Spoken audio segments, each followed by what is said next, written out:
Welcome to Waiting on the Trade, a comics book club for people who can't keep up with monthly comics. I'm Matt Ledger. I'm Patrick Fitzgerald Fleck. And I'm Tyler Murphy. Wait, is that actually the intro? That's impressive. We're doing it! We already started talking about the comic, and now we're recording. This month, we are talking about Rogue Gambit, Ring of Fire, an explosive rom-com from Kelly Thompson, Per Perez, Frank D'Armata, and Joe Caramagna. We're going so fast through the intro, listener, because we already started discussing the comic, and we don't want to lose good podcast content. So good. Just gonna race through this. God knows we're gonna need it.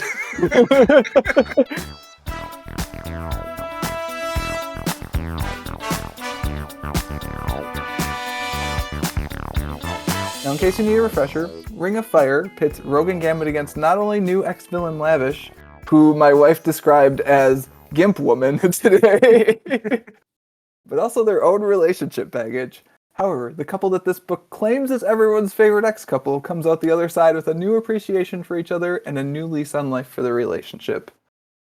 It's wholesome and wonderful, and we all really liked it, right? Hey, listen. I have not been a guest host for a while. This is true. And I mean, we keep doing this where it's like, oh yeah, you haven't been a guest host for a year, but it's because we took a break and added 3 extra guest hosts. Yeah. So no one's been a host for a while, Tyler. But because of that, I haven't been doing a good job keeping up with the comic game. I'm going to be honest with you. And when you asked me, 2 things came to mind. 1, what the hell are we going to read? And 2, when is this going to be recorded? And when I knew it would be released for February, I was like, oh my gosh, what if we did a stupid couple thing? Gotta get those Valentine's Day. Yeah, I was like, yeah, hey. we're doing a Valentine's episode. And out of all the people in the world, let alone in this friend group and podcast host people, I am the last person who should probably be doing anything that has to do with Valentine's Day. This was just like in October when I ordained a wedding. I was an officiant for a wedding. Mm-hmm. I have no business being up there talking about being in love for a long time. They keep asking me too as well, Tyler. I don't know what they're doing. What is that? What they're doing. Why? Why us? No. Because you don't have anything better to do. See? Stop right? Picking my on Saturdays single are guys. My Saturdays are free. What am I gonna do? Play Pokemon? Come on. Down, sorry. No, my literal thought process in picking this comic was I went on the Amazon Kindle thing, right? Mm-hmm. And I just typed in heroes that I have action figures for. Nice. I looked around my rooms of collectible stuff, and I went, oh, I got this cool Mezco Gambit figure here.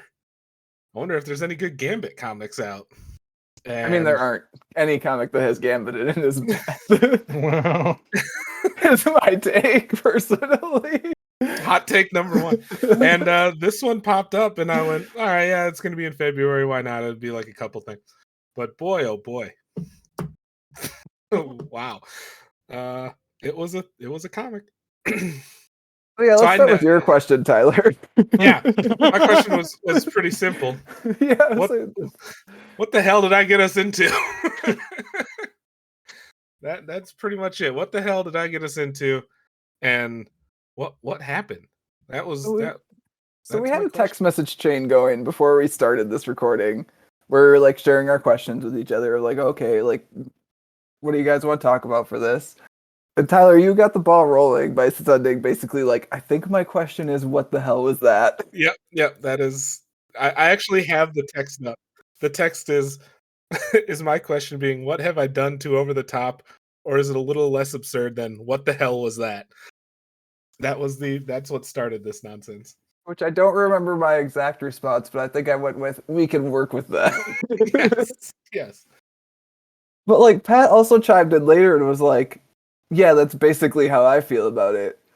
And also, like I said, I was reading it over my wife's shoulder today because I was going to reread it. She took it away from me and was like, let me look at this weird X-Men comic. And she also had the same experience. And I just read this book and I thought it was fine. Really? It's fine. Matt, yeah, really? I'm not gonna tell you it's good. I'm not gonna tell you it's bad though. I think it's fine. I mean, it's whatever. It reads like an official fanfic. Like Yeah. Yeah, it's that's like what something comics you are would these days. No, but like this reads exactly like something you would read on one of those fanfic sites. Just like someone's like, Rogue and Gambit, they go to relationship counseling and they get to fight, but at the same time they're fighting, they go over the biggest, highest, and lowest points of their relationship. This is a What? Hallmark. Sounds like a normal ass X-Men comic to be fair. And yeah, this is a Hallmark movie sequel with fighting and superpowers. That's what this is. And maybe a little bit more risque stuff. I don't watch Hallmark movies, but you know, this was, I thought the same thing, Pat. I honestly, as I was going through it, I was like, this was someone wrote fan fiction and then hired an artist. Yeah. That's what this was. That's how it reads. Every Marvel comic has been since Stan Lee stopped writing Marvel comics, you guys. Fan fiction. It's not true. Just officially licensed. But even like when they Matt, do, are you really comparing the quality of this to other X-Men comics that we've done for this show? Come on. Okay, now I have to think about what other X-Men comics we've done for this show. You had like a 2-parter on X-Men comics that had to do with like racial divide once, and you're going to be like, yeah, this one's okay. No. I'm not saying this fanfic. is anywhere near as good as that one. That's not my argument. My argument is this is not offensively bad to me. It is not good. We can talk about the many issues with it, some of which we were talking about off mic and need to get back to. Yeah. One of the things that's in my head right now is like the fact that the art is very over sexualized, and like it's not all Rogue, but it's mostly Rogue. It's mostly right? Rogue, yeah. Like Rogue. Gambit's showing his shirt, you get like one butt shot of Gambit when he's swimming, but like most of the butt shots are Rogue butt shots, right? But like it's also supposed to be fun, sexy romp, punch 'em up relationship issues thing. So like I don't have a big issue with the over sexualizing, even though it's definitely noticeable. And like, does Lavish need to be wearing heels? Probably not. Like latex boots on top of a latex bodysuit. Like, what are you doing, X-Men? Although again, par for the course with X-Men stuff, they're always weirdly kinky and sexual. And they actually make a joke about it with like early on where Gambit hands her his coat when they first meet or whatever. And yeah, goes, that was you actually can't just wear spandex. Like one of my I favorite panels is like the Trench stuff where they're coat, just yeah. like riffing on that very 90s comics thing where Rogue's costume just like happens to be torn into the sheerest miniskirt and a boob covering. Yeah, it's like perfectly cut. And that's the thing, like I'm gonna agree with Matt in the sense that, is this a good comic? No, hell no. Is it the worst thing in the world? No, because it feels like they are in on the joke at times. Like there's definitely points in this comic when you read it where they're like, yep, I think we've done something ridiculous here. Let's also make fun of it. Like there are definitely moments, and that was one of the main ones that I thought, where it was like, all right, they're not going to take themselves too seriously as this goes on. And also calling out the villain with all the latex and saying, we know this gal who really likes the color white. What if you have you talked to her about the White Queen or whatever? I thought that was pretty good too. So there are moments of levity that kind of make it worthwhile, but gosh, in the grand scheme of things, no.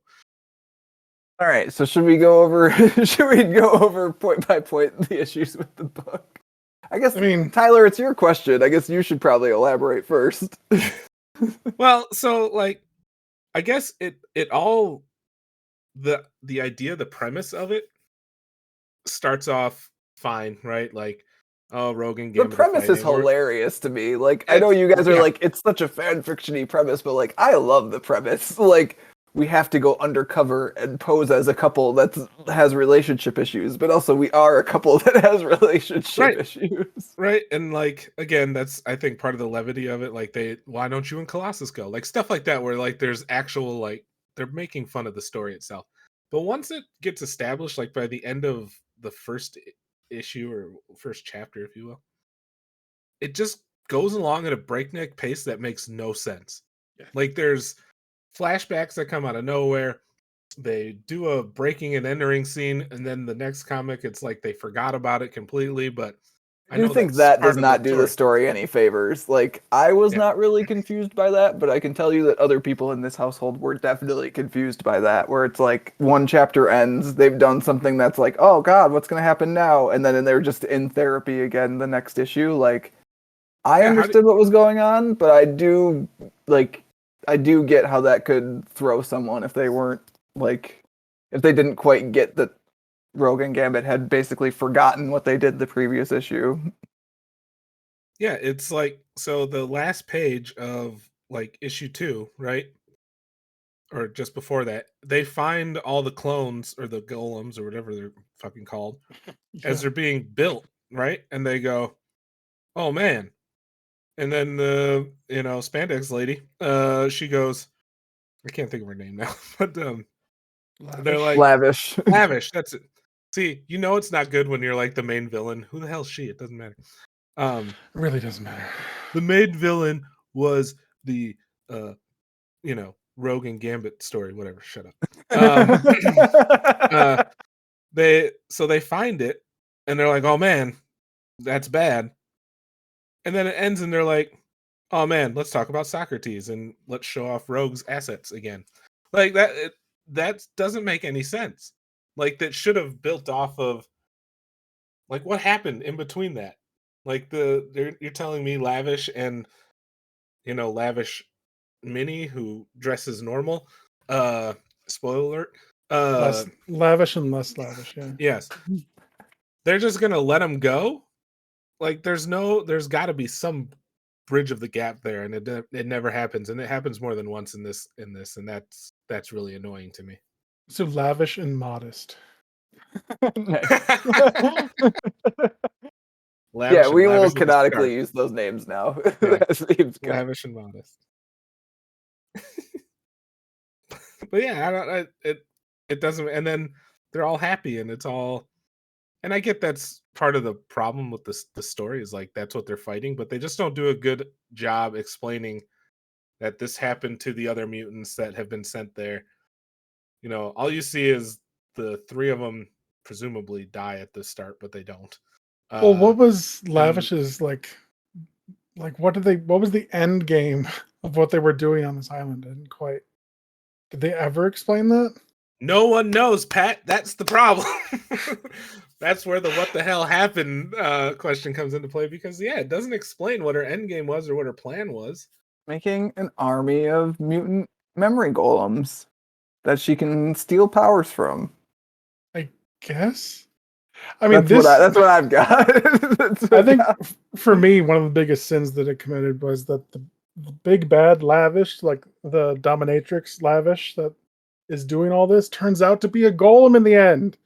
It's not even the real Lavish. Like, right. What are we doing? I thought that was kind of funny, actually. No. No, because then they assume that people want to read this again, and that's a terrible idea. Like, there was made 0 point for any of this. It's like, at least have a villain, like, actually. Ugh. Rogue and Gambit are back together now, Pat. That's the point. Ugh. I'm kind of there with you, honestly. I'm just playing devil's advocate a little bit. I was going to say, Rogue and Gambit were back together by issue 3. The rest of it was nonsense. Well, now, even with all their baggage reabsorbed, they're back together, Tyler. It's completely different. Watch me just be insufferable for the rest of this podcast. You're getting there. No, I don't know. Like I said, the true villain was their baggage, I guess, but it was told in a really dumb way. How did you guys feel about, like, not the flashbacks as like a story structure thing? Because I think we've hit on that a little bit at least, but as far as like, do you think the story had enough information about what was going on with Rogue and Gambit previously that you gave a shit about them getting back together by the end, or no? Because I'm curious about that, because like I think I probably know more of those, like, if not like know more of them, I've read about them in like weird X-Men stuff. So like the Antarctica bit, I remember being a big deal back in like, I think that was early 2000. It must be late 90s. Anyways, but like It's this whole big thing where like Gambit was part of Mr. Sinister's like Marauders and like sold out the Morlocks and was responsible for a bunch of people dying and like the X-Men getting fucked up essentially. And then that all came out when they were in Antarctica. So anyways, like I know stuff like that, and I know that you guys do not know some of that stuff. So I'm curious if you like, do you give a shit about Rogue and Gambit as a couple by the end of this? And do the flashbacks help with that? I think I cared about them less at the end of this. That's what I thought you might say. I enjoy Rogue and Gambit. I like their interactions. But yeah, I was so done with the end of this. Like I didn't care. I don't know like most of these references. The more we read these X-Men comics that are like focused towards specific fans for specific niches in the X-Men like mythos, the more I find out that I am a poser. You're a poser. Like I'm a again, shallow X-Men fan. I like the like movies. I like maybe a handful of comics, and that is as deep as as I've much as ever I'm gone. devil's advocating for this comic so that we can have a good discussion about it, like I don't think this is for anyone that's not like dedicated Rogue or Gambit fan. And like I don't like Gambit actually. I think a comic that has like this much Gambit in it shouldn't exist. So Well, and for me, I had never. I only read one X-Men comic prior to this, and it was a long time ago. It was X-Men versus Fantastic Four, way back in the 90s. okay. And it was like a 4 or 5 comic miniseries, and I don't think actually amounted to anything if I remember correctly. I'll have to look it up, put it in the show notes. I don't remember, but I'll as far as find it, as yeah. far as I know, it wasn't anything that was like game changing. I remember these two mostly from the cartoon of the 90s. Yeah, that's what I was gonna say. That's Um, mainly where I come from. Yeah, and honestly, like Marvel versus Capcom, right? Gambit was on every team that I ever played, like in a fighting game. So that's I remember him from the cartoons and stuff. So any of this comic stuff that they talk about, I don't know anything about it. I knew nothing about it. The flashbacks weren't done especially well to make me give a shit about the backstory. It really didn't. Like it was Yeah. like, yeah, okay, cool, but the whole time you're like, this is one of those they're meant to be together stories, whether you like it or not. Like, and they kind of force feed you that from the start of it, and I don't know, it just at I'm with Pat. Like at the end, I thought I was a fan of Rogue and Gambit. I don't know if I am anymore. And it's again like separate. They have cool powers. The ideas of the characters are neat. Obviously Gambit's popular because he throws cards and is more unique as an X-Man character versus everybody else. And Rogue is just badass who can do anything. Yeah, I actually really like Rogue. Rogue's probably like Yeah. on my short list of favorite X-Men actually. Yeah. And I think they both bring something very unique, but it's weird that when you put them together, and maybe it's the story, maybe it really is just this particular story, doesn't show what they could be as a team, duo, couple, crime fighting, mystery solving team. Maybe that's it. Like maybe this was just a poor way of showing it.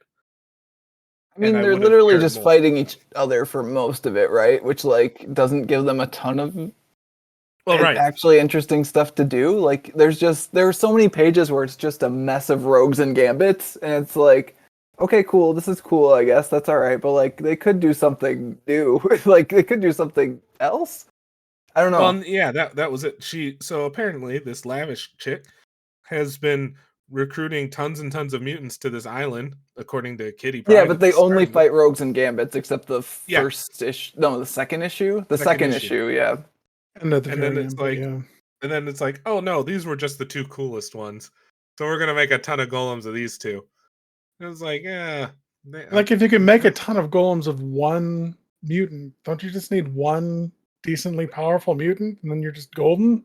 So they're like the golems are all like drawn from specific memories, right? Like Yeah. that's why they're all dressed differently. So like you run out eventually, I think is the thing. Well, then wouldn't a mutant that has like a good amount of power and longevity, like get Mystique in there, and you'll be I fucking mean Wolverine, good. right? Yeah. Yeah, just yeah. Well, and Rogue isn't a bad one either, right? Like if you're gonna Yeah. get one, Rogue's a pretty good choice. You know, the one who can have any mutant power. All right, so this is me riding the Marvel bullshit train all the way down. So if you make a golem of Rogue and you use that golem to absorb someone else's memories and powers, can you make a golem from a golem? Can you like double VHS recording that sucker? For those who don't know in our younger audience, a VHS. Oh, right. is Sorry, I forgot I'm old now. Yeah. Maybe I don't know. They Oh, no, can. that's when the real Lavish explain turns this. up in Rogue and Gambit 2, Electric Boogaloo. Boogaloo. Does she show up again? Or are you just joking? No, I don't I think swear she to showed God. up again, as far as I know. There is a sequel to this series, which we'll talk about when we get that far. We might even be there already, but Okay, wanted to so see if you guys had anything else to say on this question first. well, okay, so you say, Matt, you knew the references, the flashbacks. Not Like- all, but most, yeah. Like Okay. I at least recognize when they took place and like what they're referring to for the most part. And I'm guessing it's just like little asides that obviously weren't in those original comics. It's just like, what were Rogue and Gambit doing while the action was off screen? That kind of Yeah, stuff. I'm not sure entirely if that's exactly Or is it like accurate. Like if some of rehashing those actual pages are scenes? picked up. I'm not Yeah. entirely sure, to be honest with you. I know, Okay. like, I would assume their first meeting one is got to be like at least a little bit of a rehash, because like if that didn't happen on page, that's kind of wild. But Yeah. but like the one that's at Scott and Jean's wedding, I don't know whether that actually showed up in the book or not. Okay. Maybe like there was a funny panel of them going off. And then they just Like I would explained it. assume the bit where Gambit caught the garter happened, but I don't know Sure, if like that the seems rest. like a I don't know if the thing rest of that would scene do. is in the book. Got to give credit where credit is due, though. When they do the flashback panels, I do like the change in art style. It's really cool, right? I liked that. I liked how they really kind of brought the flashbacks to life. I mean, that part I give them credit, and really the whole book, the art's not the worst. There's worst art books out there. It's so I busy. but it's busy. It's a little bit lot busy, going yeah. on. There's a lot going on. And the one other cool thing that they did while they were fighting all the rogues and gambits was that they switched powers for a little bit. Yeah, I like that. That doesn't explain how they ended up switching back at the end, but like that little bit. Yeah, where that they I were was a like- little bit like wonky on of how Rogue ended up being able to give everyone's powers back at the end, because I don't know that Lavish had the ability to give powers back, but you and know. I'm pretty sure Rogue doesn't have the ability to. Give No, I powers think you back. just like usually naturally get your powers back over time, unless she's just like touched you for far too long, like she did with Captain Marvel. Yeah. I think one of the dozens of mutant powers she absorbed is obviously the to get back powers power. back. Sure. Yeah. No, that's actually like the rest of the The story Uno reverse made, card, yeah. made Yes. sense to me if it wasn't like the best. But like that bit of the story, I was like, I don't understand this. I don't understand how Rogue's giving these powers back. Which, like, okay, the format of this, it feels like those cheap episodes towards the middle of a seasons of a show where they're like, okay, we need to fill this spot. It's a clip show. Yeah, it's just like, okay, we're gonna have a really flimsy premise that allows us to do a bunch of flashbacks to other better episodes. This is that'll the wedding. fill This is the time. wedding episodes in most, season 4 of Yeah. the show. And that's what this comic is, like the actual, like the thing, the story that they're hanging everything else on isn't good enough. Yeah, I agree. Like that story is like, again, it's fine. You could probably even say it's bad. It's not good. It's fine. Like the villain is whatever, and I think for this to have worked, they needed a better villain to fight for sure. Like I would prefer them, like Rogue and Gambit, to physically go back in time, like cross their own timelines, Doctor Who style, and like have to chase bad guys through their memories of their relationship. I don't know how that would work, but you could do it. But that has more like ramification, like actual The fact that it's just memories. Who No, I mean this cares? is like this is one of the things that DC and Marvel comics do, maybe even more so now because a lot of the people reading them are just the people who have been reading them for forever. So like you can get away with this more, but like it's just a story about past stories. Like it's not Yeah.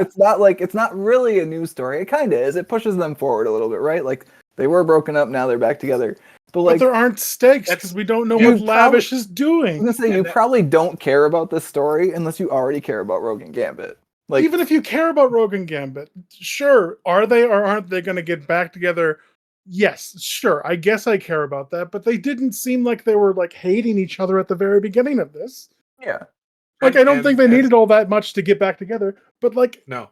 I mean, clearly they didn't because here we are what's the 5 issues later. stakes? Like, Yeah, what's it was- the like it was- world ended? Like, is mutant kind gonna fall apart because Lavish has this island of like clones? Who care? Like, why do Yeah. I care? Yeah, I Yeah. agree. It was the lowest stakes you could have written a comic around. Will they? Won't they get back together? Like that's the best you can come up with when you have two of the most iconic X-Men. Because whether you like Gambit or not, or like Rogue, No, is like Everybody is a knows quote them. unquote popular X-Man. Yeah. Yeah, just do like a Days of Future Past, but it's Rogue and Gambit, and they're doing this like their own like. They come I back need- from the future and it's old them, and they're like, "You have to get back together, otherwise the world is doomed." Or like Something. a villain went back and made sure that they did get together, and they're like in a really strong relationship, and the rest of the world is fucking falling apart because that's just fucking wrong or something, you know? Just like ugh. Anything other than let's send them to a really nice resort. And Okay, see, I like send them to a really nice resort. That's funny, but you have to get Commit to somewhere the else funny with it. though. Yeah, Like commit Yeah. to like being a parody and like wink, wink, nudge, nudge. Isn't this ridiculous? The fact that they sort of tried to make it into a series, like Yeah. no. and No. and two, like you said, this is kind of written for people who've read it for a while so they can kind of get away with it, some of this stuff. Like for me going into it, if this was my only introduction to Rogue and Gambit, I'm no longer interested in reading more Rogue and Gambit. yeah, Like because it doesn't do a good job like fleshing out their characters separately. It's like you think they're a duo no matter what, and that's not necessarily the case. Like they have, I'm guessing, cooler stories where they could be off solo or whatever, but it just doesn't do a good job of being like, here's why you need to care about these two being a couple. Like I don't give a shit. Good for them. Like if I were a Rogue Gambit fanatic and like I followed everything, I know all the references they're making. I would love the fact that they did. Like they're obviously really loyal to like all the character designs throughout the history of Rogue and Gambit, because that's like the major thing is like look at all these Rogue and Gambits with their like unique yeah. It's like costumes and distinctly one of the selling points of the series, right? Is oh, like, I remember "Ah, that look scene at where she wore everyone." that. Oh, look, Yeah. she's getting punched in the face while she's wearing flip flops and like short shorts. Like, if I recognized where that was from and what was it referencing, I would enjoy it. I don't have that reference, so it's completely just. Yeah, It's Yeah, so much definitely- that I don't definitely agree. understand. And the thing that I'm supposed to get, the thing that I've been here for from the beginning, is the A plot, and it's not good. no, So for like the dozen or so Rogue Gambit fans that know all these things, I'm sure this is like amazing for them.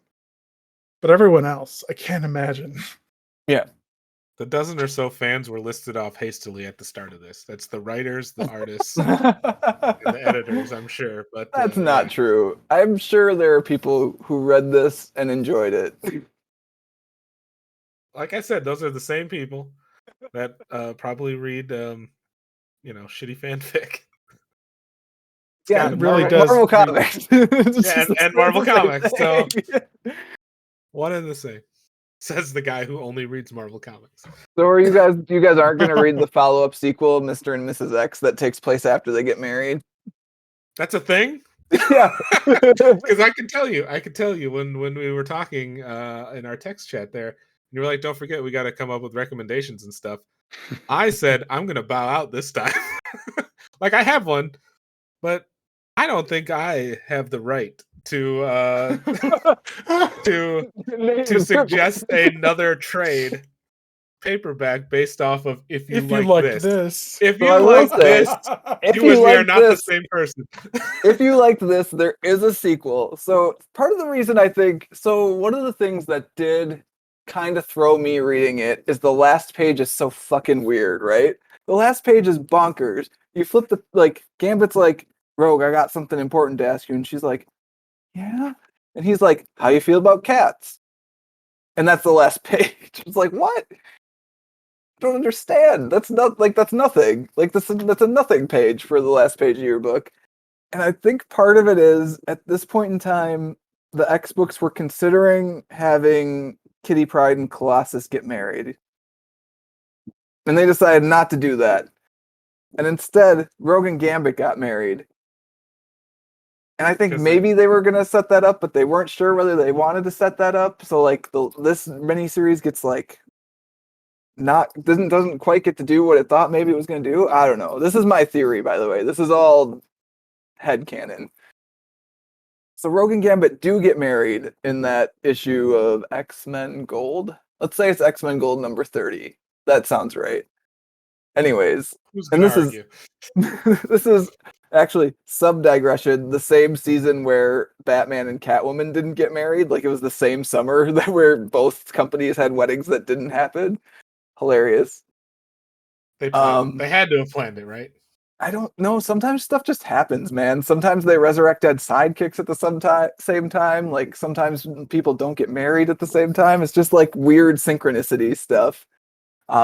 But at least in the X-Men book, Rogue and Gambit do get married. And so they come out of this, and there's a follow-up series to this miniseries called Mr. and Mrs. X, in which the newly married couple of Gambit and Rogue go do things. And if you liked this, I don't know that you're still listening to us because we're just ragging on this. Yeah, but go ahead. Wait toward a new one. Apologize. B, read that. It's probably up your alley too. We can't do recommendations yet. We haven't even got to your What guys' the heck? questions. What the heck? Slow down, Matt. God I mean, damn. because I don't think any of us is going to recommend that series at the end of this. Yeah, So you're right. we may as well talk about it now so people know it exists. There is also, because I just bought some of the more recent X-Men stuff, and Rogue's in that, and so Gambit shows up because they're married. Like Gambit just hangs around this treehouse that they have as a base and like plays poker with people because he's such a shithead, you guys. I hate Gambit. Yep. So there's an issue where Rogue's going to get information from like an intergalactic bar, and she takes Gambit with because of course she does. He's a shithead. It's where he belongs in an intergalactic bar.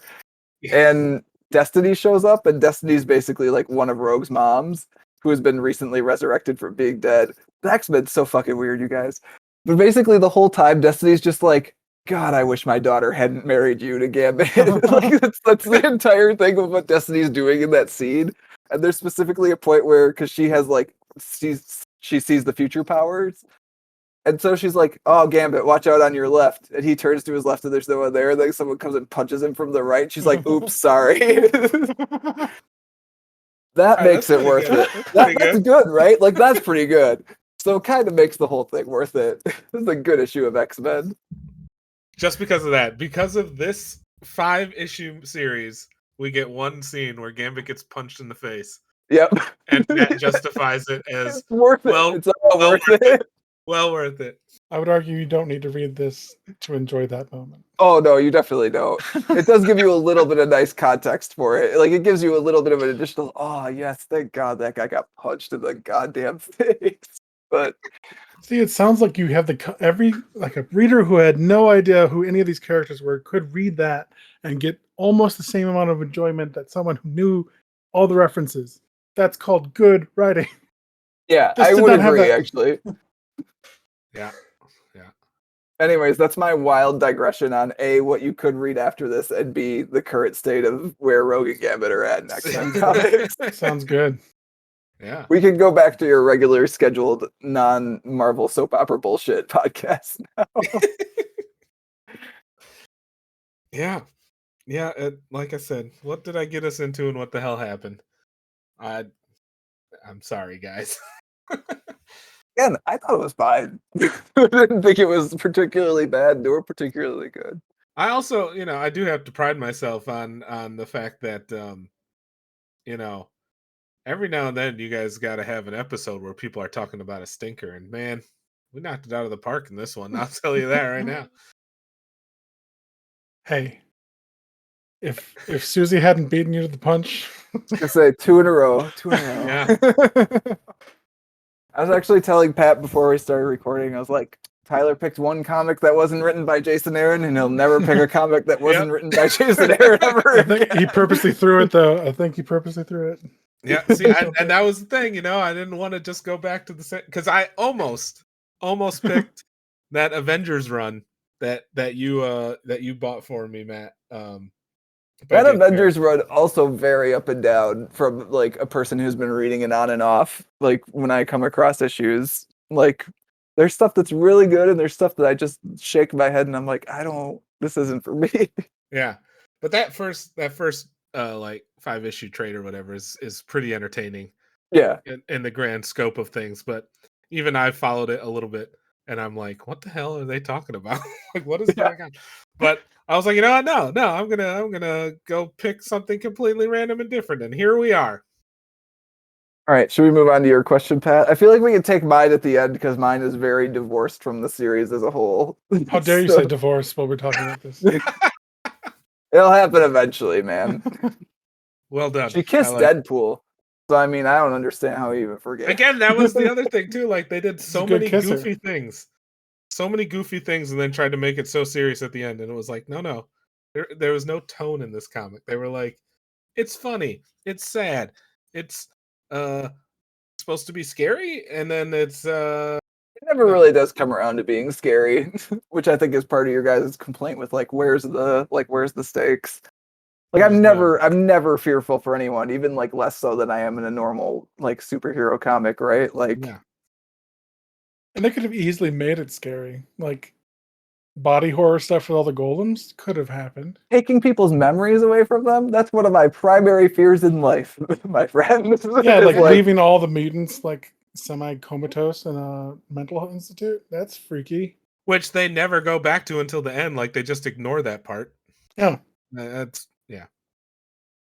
Pat, what is your question? We gotta move on. Sorry. My question, which is really just another nitpick. How do you guys feel about accents that are written out phonetically? I'm a trash person and I kind of like it, Pat. Yeah, Matt.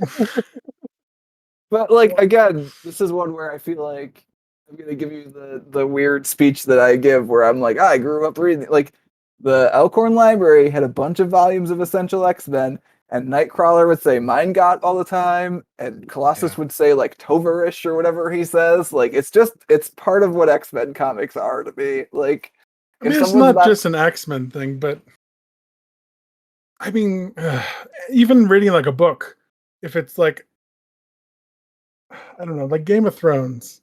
In Game of Thrones, the Northerners have a very strong accent, and it's written phonetically, and it drives me insane.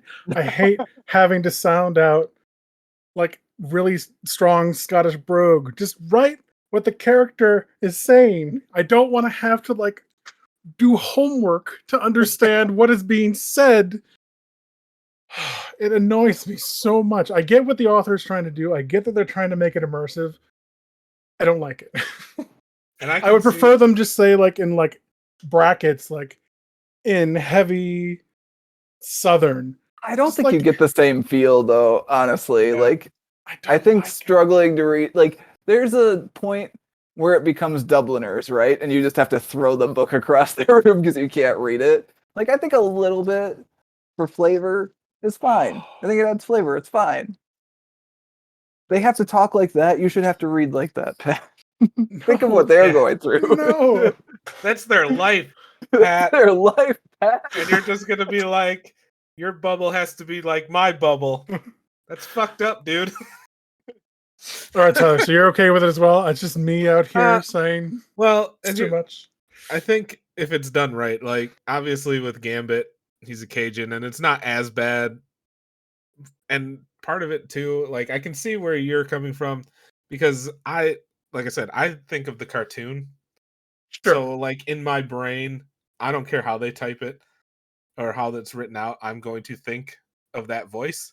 Yeah, It's you're like just when gonna you read, you're just gonna hear it in cartoon voice. like Yeah. you're gonna anytime you read a Batman dialogue, anytime if you're not thinking from the animated series, you're doing it wrong. You know what I mean? Like, If it doesn't sound like Kevin Conroy to you, it's yeah, probably not a line of dialogue Batman should be saying. exactly. Is my Ben rule. Affleck? Yeah. I mean, come on. Oh, get it, Pat. That's a separate podcast. You have to leave. Sorry. So like in my brain, I'm thinking that Gambit should be like the way I'm reading it is like, yeah, no, that's how he would sound.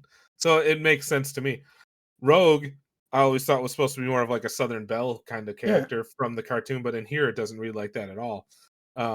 It does and it doesn't. She goes in and out. Yeah, but I So I think think it's if you were heavier in just the stuff in the past. Actually, I was noticing where like I think some of the stuff that's in the flashbacks goes a bit heavier on it, and the stuff that's in the present doesn't. And I'd be interested to know if like there's a reason for that because I think she's still got her accent. with this comic, no, there's no I reason bet for Well, there- that. no, I'm no, sure I there bet is. there I'm sure is. there's a reference that Yeah. we're missing. That like, oh no, her accent was stronger before because she absorbed. Now she's been Such and talking to such. Captain America a lot, so now her Yeah. accent's way more white bread. She's absorbed enough Yankees that she no Yeah. longer has. Well, and that's like you're right because I just kind of was flipping through it here, and the first scene where they fight, like the flashback where they meet and they're Yeah, the fighting, '90s stuff. There's a lot more Yeah. like instead You of know, I'm. and she says sugar and stuff like that, like where I'm like, yep, that's straight out of the animated series. That Whereas makes sense. Gambit just sounds the same in both of them for the most part, I think. Yeah, well, yeah, he's a one-note character. Let's be real here. So, Which we all have to agree right now that our headcanon is that like Gambit doesn't actually know that much French. He just like throws words in Has an because he accent. knows it's annoying. Yeah. I could see that. Yeah, I agree. But I think it's done well in this comic the way he talks. Like if you're worried about like weird accents and bubbles from a comic standpoint, I think it works well for Gambit in here. Just because I think if you didn't know him, again, if you're going into this without ever reading an X-Men comic or knowing who these two are, I think it's not over the top to the point where you're like, this guy's, a crazy Cajun person who lives on a dock in a boat or whatever. Like he talks like a gambler kind of stuff. So I could see where it would get annoying if I read another 5 issues of this, but for the 5 issues that we got, it's not too bad. I think it was an annoyance stacked upon many other annoyances. I think That was just the straw that broke the camel's Yeah. back. You were like, wow, everything about this is terrible. And you know what? This I've Cajun had it. accent stuff, I'm done. I can't even read this. No, I mean, that's partially true, but I think, Matt, you and I talked about this before we started recording that wow, these word bubbles got a lot of words in them. Right, that was your addendum question, right? Was like, are these pages way too full of dialogue? And I would say the answer is yes. You are correct. Like in the beginning, it's fine, but towards the end, it's like multiple paragraphs in one like bubble that has like a little bubble towards the. If you need to make an addendum bubble, that's too many words in one bubble. You gotta like. It just, I'm gonna be honest. Towards the end, I stopped reading some of the bubbles. Like I know what's going on. I get the gist. I don't need to read exactly what kind of All of Ted like yeah. back and forth they're having. I gotcha. Especially Just, in the man. in the fight scenes where it was really busy anyways. Yeah. Because now you're wondering like which Rogue is talking, which Gambit Yeah, is the talking. problem with the fight scenes is you do like, because there's as much as they're in different costumes, like most of them just look like Rogue and Gambit, like so you do kind of lose track every once in a while of which ones are the ones that.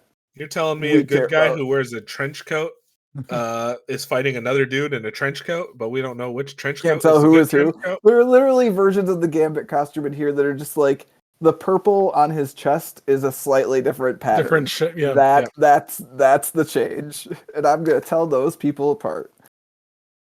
And like I just pulled up one of the pages. It's 1, 2, 3, 4 panels of them fighting, and while they're fighting, they're also talking about the problem. Like this is dialogue that they should have had when they were taking a breather from fighting or hiding or something along those lines, where it's like, oh man, our memories are going away and we're losing our powers. Instead, they're doing it while kicking each other in the face and throwing cards and body slamming each other, and it just takes away from everything. Yeah, If there was a problem with the speech bubbles, I don't think it was the spelled out accents. I think it was the excess amount of them. Yeah, I'm just flipping through the panels, and like even when there's like there's a panel here at the end, near the end, where Gambit's talking to all the like drained mutants at the hospital, and he's got 4 speech bubbles, which like wouldn't be that big a deal, but like each one of them is a paragraph, and there's a page where they're like walking along the beach near the end of issue 1, 2. And again, just like every single bubble is just like so a paragraph. It's a lot. You have visual medium to convey a story as well as the words. I wish you would use both. And you know who needed the most bubbles and didn't get them was Lavish when Lavish. whenever she gets her powers. And like when Rogue absorbs her memories, there's no explanation as to what's going on here. Like, why is she suddenly making golems and absorbing powers in the middle of snowy, I'm guessing, New York? Like, there's no words there, but we're gonna use them for everybody else, as many as we can.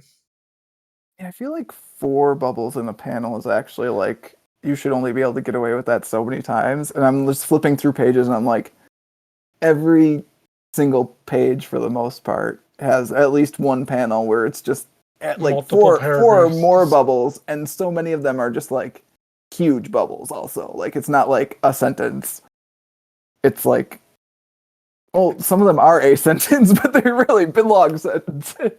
Well, even too, if you're going to go back to the last page, right, about the cats, did we really need 4 panels talking about cats? And Again, then, I have to think that that's something with like they were gonna try to set up. Yeah, I'll put that in the show notes. What the? Why? Yeah, And that's like, you should put like the whole page there, because it's not just that. It's, oh God, it's too much. yeah. So I was telling you, Pat, before we started recording too, that like there's I don't know if you guys would have read anything by Brian Michael Bendis or not. Yeah, yeah. It's just like it's a that novel. is now, yeah, like. But like there are so many Brian Michael Bendis pages, which are just like they have beautiful art on them because he gets to work with so many great artists, and then they're just full of text balloons. Like they're about the same covered up as the page you just posted in Discord, Pat. And it's like this, at least like for the most part,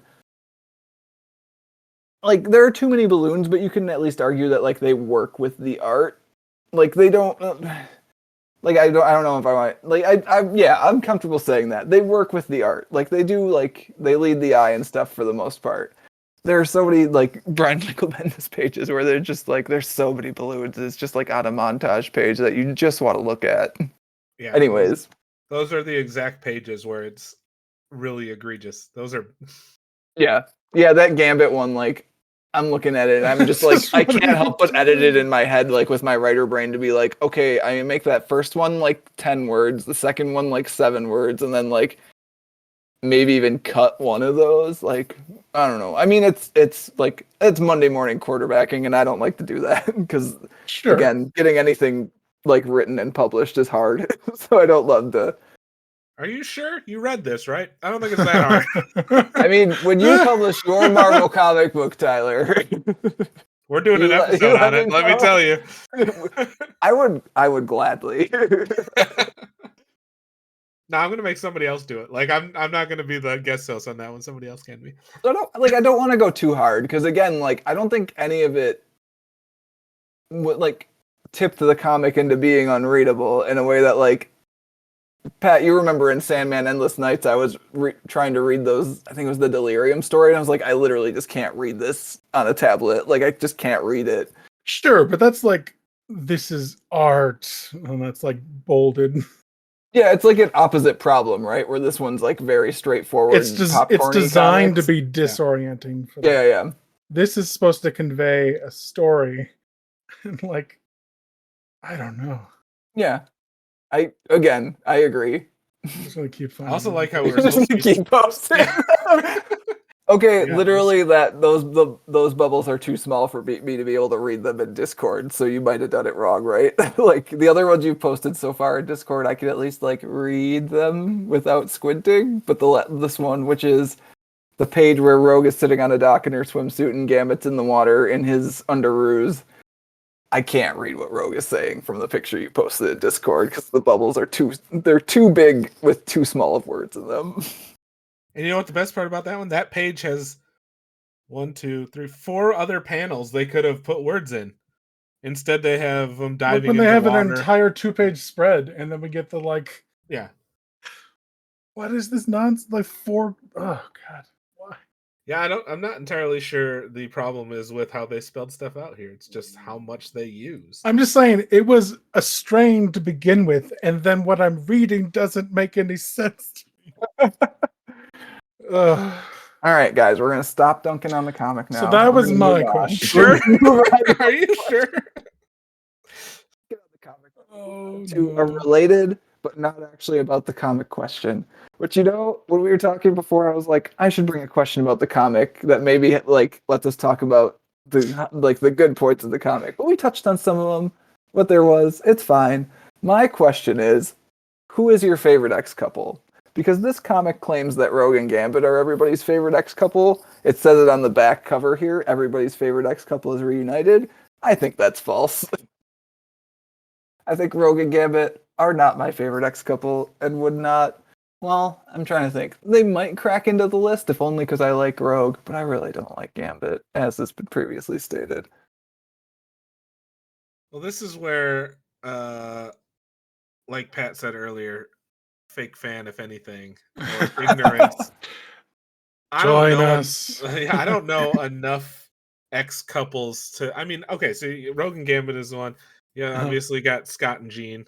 You also got Logan and Jean. And then one You more, also one got. more. Is there one more with Jean, or is there one more? No, No, no, no, no, no. Scott. You gotta Yeah. finish out that triangle. And like I don't know, like enough to make an argument either way. Well, there's Professor X and Cerebro. That's another one. The computer?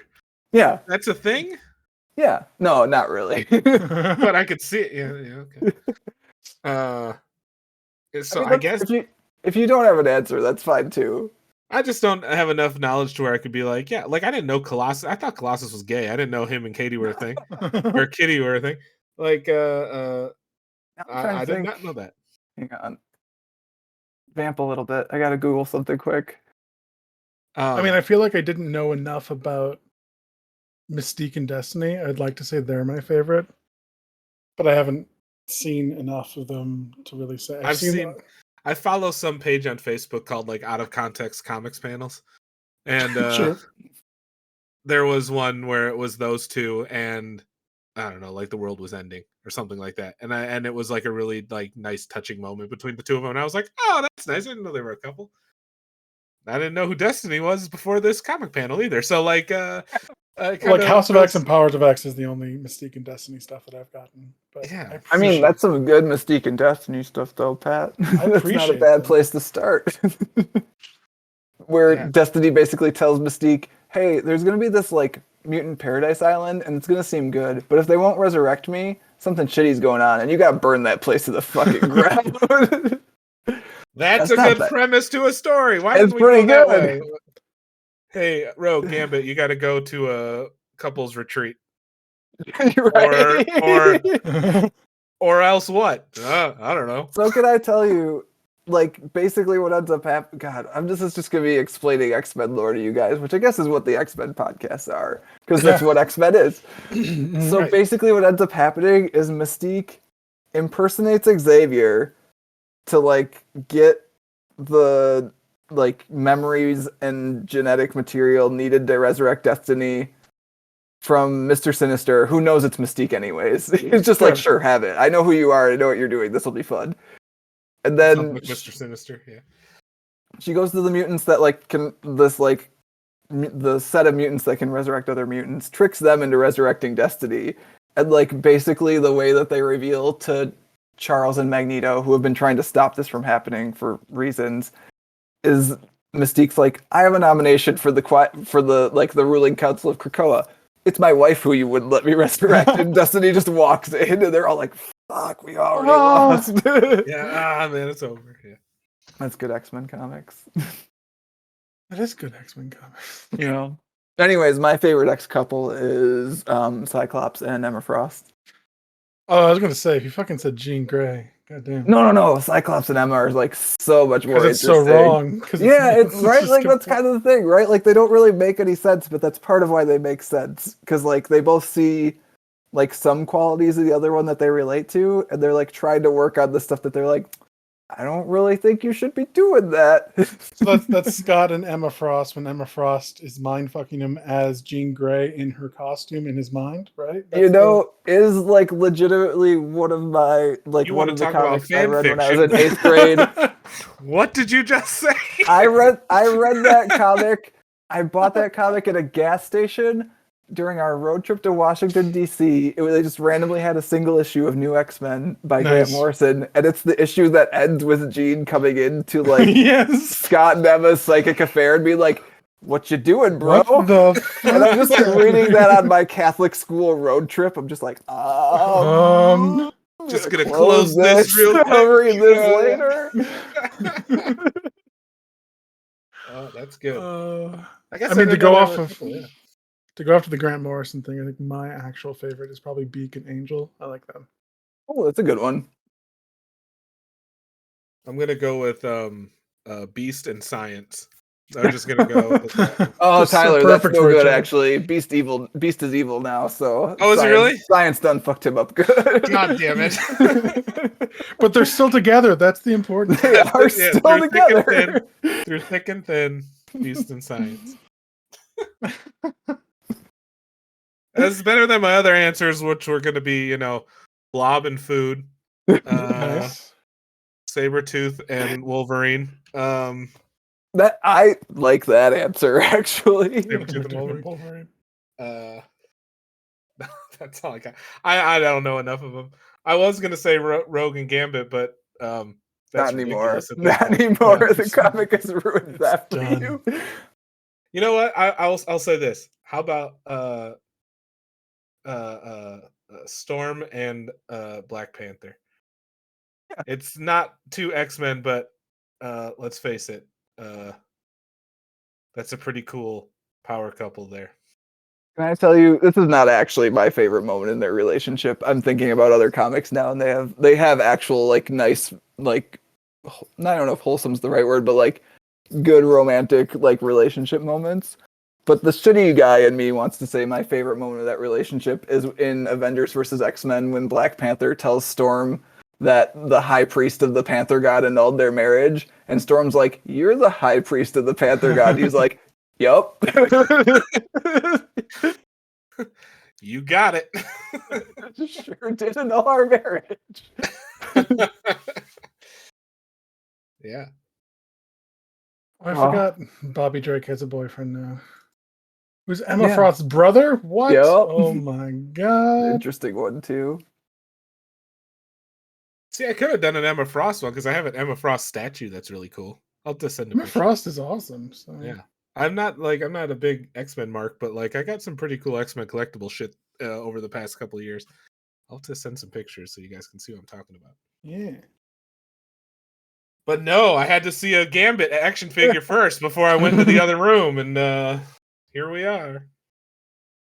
Nothing good can come of trying to read stuff that has Gambit in it. That's what I say. Hey, I try. I can take the blame, but we all know who's at fault here. I mean, I'm also having an aggressively extreme opinion because we're doing a podcast. I don't think that's actually true. Well, I was going to pick other ones, but I'm pretty sure Pat was the one who settled on Gambit, right? Because I'm pretty sure I gave you two options. I said I did. I think Moon Knight was another option. Yeah, but I was gonna do the Moon Knight run that I think that Garth wrote, and I didn't think you were a fan of that one, so I kind of sat out on that one. Oh, the Warren Ellis one? Warren Ellis, that's the one. Yeah. Yeah, I mean, that's a thing where, like, I think we'll Yeah. end up reading some Warren Ellis stuff for the podcast eventually, regardless. Yeah. So I it's was not like, a huge deal, but, like, like every time I'm we pretty read a sure. Warren Ellis book, I'm going to have to preface it with, this guy's a creep. All right, boys, I think we've moved on to the recommendations part of Oh, the yeah. podcast. Tyler, what are your recommendations for people who read this book and either enjoyed it or just want something that is similar and maybe better? I don't know. Well, Maybe. my recommendations this go around are a little different. They're not comics. Oh, I have one recommendation that is a book, an actual paperback book. It was a Get outta hardcover here. at one time, I'm sure. I just started reading it, so I'm not done with it, so I don't know how great it is. But so far, so good. It is, ready for this? Stan Lee, The Man Behind Marvel by Bob Batchelor. all right, all Nice. right. Check that thing out. So far, so good. Basically an autobiography of Stan Lee. And then my second recommendation is everyone should go get their phones and download Marvel Snap and dedicate their life to a silly card game on their phone. It is wildly addicting and gives a lot of cool shout outs to lesser known Marvel characters. It's I've true. been having a blast with it. Probably too much of a blast. I spent $10 on it, but like you don't have to spend money. What's your collection rating right now? Hold on, let me pull it up. Roughly. It is too high. It is too high. I can tell you that. It is. I'm gonna judge you based on where I am to where you are, so I know. Okay. Well, yeah, player versus player is coming by the time I know. I'm so excited. by the time this is released, it'll be out. So I am at 1,508. Yep. No life debt. Nope. Yep. I'm at like 500. Yeah. And I've put in a decent amount of time. Yeah, I play it nightly. It's a good game. I also bought the Black Panther pass. I don't know if that made it easier sure. to move up, but like I really wanted that Black Panther card. So Yeah. I mean, that's reasonable. $10 is not very much in the grand scheme of things. no, Matt, the next one was Silver Surfer, so they really tempted me. Yeah, and the Silver Surfer card was good. Like Yeah, it was like good. the 3-drop one. It was Yeah, it's a good game. If you need your superhero game fix, because I don't know, I've heard mixed reviews about Midnight Suns and stuff. That's pretty good. That's very high on Midnight Suns. Yeah, I'll look into it. I haven't played Sonic Frontiers yet. That's on my list of games to play. But Marvel Snap and Stan Lee, the man behind Marvel, those are my recommendations because God knows I shouldn't be recommending comics after picking this. Pat, do you have any recommendations? I don't. I tried to like scrape the bottom of the barrel. No, just that's now, fine. and Just, you know what? You jump on the video game bandwagon because I know you tried to get me to play Marvel Snap. And you know what? It lasted longer than most mobile games do on my phone. I did. I tried to get you, but I think Made you it- would like. I think you would like Midnight Suns much more because it's got the deck building aspect to it. Yeah. The story's meh. And but if with you all try to- those games, the story's kind of meh, right? Like you're not playing it for the story for the most part. And you gotta just take everything with a grain of salt. These are not the characters as you know them from the comic books. Blade has a book club and he's trying to get with Captain Marvel. It's just a thing, okay? You gotta I have mean, to that could deal with easily that. show up in Marvel Comics. I think you guys are underrating the fan fiction quality of some Marvel Okay. Comics. Oh, fair enough. Overall, is what I've taken away from this podcast. It's pretty fun, and if you like the idea of hanging out with I don't know, Wolverine and magic in a hot tub, it's there, just waiting for you. That might be my new favorite X couple. I don't know. Magic and a hot tub, because yeah, Just yeah. In limbo. I have comics to recommend. I was gonna say, I will be the poor soul. I'm dying to hear what you recommend past this. I want to know because I don't always go get the recommendations after we get done recording, but goddamn if I'm not about to after this one.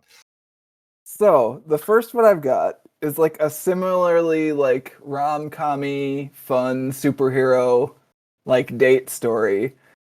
There are 2 issues of Tom King's Batman run, which the overall run is like up and down, but this is like one of the high points of it for me.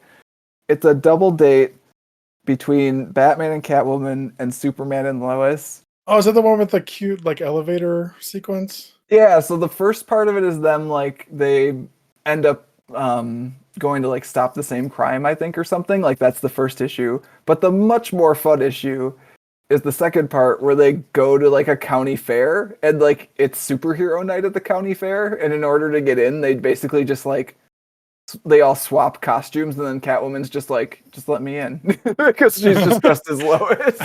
So, like Lois is dressed as Catwoman, Clark's dressed as Batman with glasses on, hilarious, and and Bruce is dressed as Superman, and Selena's just like dressed as Lois and is just like, just let me in. I'm Selena. I'm hot. Let me in. And they like do various things at the county fair, and like basically the guys are talking about relationships and the girls are talking about relationships because this is still, I think, after Batman has proposed to Catwoman, but they haven't not gotten married yet, essentially. And it's just fun. Like it's pretty fun. Like they go through the tunnel of love, and Lois and Clark just kind of like sit there and have like a like aw shucks Midwestern date, and like Batwoman and Catwoman come out of the tunnel of love, and Catwoman's just like on top of Batman making out with him. Because like, Nice. yeah, it's a fun one. The art is a little bit overly sexualized in that one, I will say, but it's a probably fun what time. this comic should have been. Honestly, like if they were going to lean one way or the other, they probably should have leaned more into the rom-com aspect of it. But Yeah. Pat just posted a panel for the first part of it in there, and just like it's just fun. It's very cute. That bit at the end there where like Lois and Catwoman are just kind of looking at each other. She's like, "Oh hey, I'm Lois Lane. You must be Catwoman. Heard a lot about you." Because Bruce didn't introduce him. Yeah. Yeah. Oh god, it's got that moment in those same panels where Clark's like, if I had flown in, I would have had to break a window. I'm not a monster. I'm Superman. Yeah, that is funny. So good. Batman just stares at him a little bit. And if you want an X-Men related recommendation that is, I think, like similar to the fun, like kind of like knows what it is, tongue-in-cheek tone of this that you get once in a while, like the hey, we're sending this couple to couples therapy, ha ha ha. There's a current miniseries going right now called Exterminators, which is basically like 4 ex-women trapped in a grindhouse movie, but like it's vampires and aliens that they're like fighting against. And it's pretty fun. It's way over the top. It's like almost a mature reader's title, so like know that going in, but like they talk about Dazzler's ass a lot in that one. Okay. It's got like some costumes and like not like superhero costumes. The thing. Fun one though. It's a romp. Like I said, I'll be damned if I don't go buy one of these. I would say honestly, Tyler, if you're gonna buy one or the other, well, Exterminators hasn't finished yet, but like that Batman thing's like it's 2 issues and you can like it's pretty self-contained. Like if you know who these people are, you're probably fine. It's not like it doesn't have flashbacks to when Catwoman and Batman first met, like that sort of thing. Like it's just kind of fun. I can get behind that. For sure. Yeah, I think that will do it for this month's discussion of Rogue Gambit, Ring of Fire. As always, if you want to get in touch with Pat or myself, you can email us at waitingonthetrade@gmail.com, and you can find more comics-related goodness at mattreadscomics.com. Tyler, are you still at the point in your life where you want to be found on the internet? This is the way I phrase this question to people now. I feel like entered the like post there's days social media era a little bit here on the podcast. There's days. If anyone's interested, I stream very part-time stuff on Twitch at truekingT.tv or whatever it is. Twitch.tv/truekingT. That's what it is. It is. I do that every now and then. Go there and you can find me on the other socials from there. I'll tell you what they are at that point. But yeah, that's pretty much where you can find me on the internet. Nice. Well, despite the fact that it seems like we thought this comic was middling to not good. I had a lot of fun talking about it. So thank you for bringing it, and thank you for coming back on the podcast. Hey, thanks for having me. I'll do better next time. There's no requirement to do better. You bring whatever you want. I just regarding this comic and regarding this podcast, it just dawned on me that at the very top above on the first cover, it is quoted from IGN saying, "Now this is something special." Oh, if that doesn't ring true after this episode, nothing does.